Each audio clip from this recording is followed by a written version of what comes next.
পৃথিবীতে সবচেয়ে ভারী বস্তু হচ্ছে পিতার কাঁধে পুত্রের লাশ। যেখানে থাকার কথা ছিল পুত্রের কাঁধে পিতার লাশ। হ্যাঁ, বলতেছি এমন একজন ব্যক্তির কথা।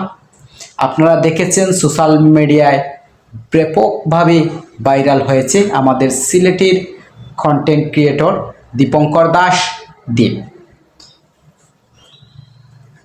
গত অক্টোবর 13 তারিখে পাড়ি জন্মিয়েছিলেন উচ্চশিক্ষার জন্য মালয়েশিয়ায়। সেখানে আর নভেম্বরের 12 তারিখ আসছিল, তখন তার মৃত্যুর সংবাদটা ব্যাপকভাবে প্রচার হয়েছিল। যেভাবে প্রচার হয়েছিল অনেকেই বিশ্বাস করেছে, অনেকেই বিশ্বাস করতে পারেনি।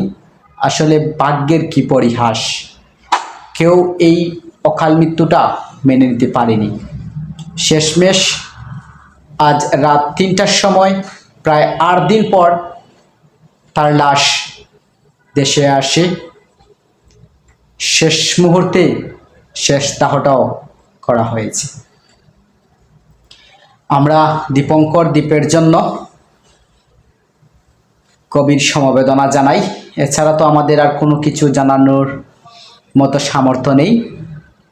পরপারে যেন ভালো থাকে, সবাই অবশ্যই আশীর্বাদ করেন যেন দীপঙ্কর দীপ স্বর্গবাসী হয়।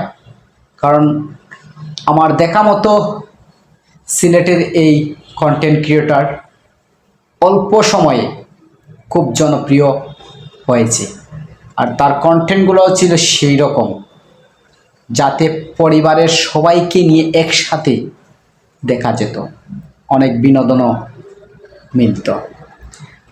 যে যাওয়ার চলে গেছে সে আর ফিরে আসবে না।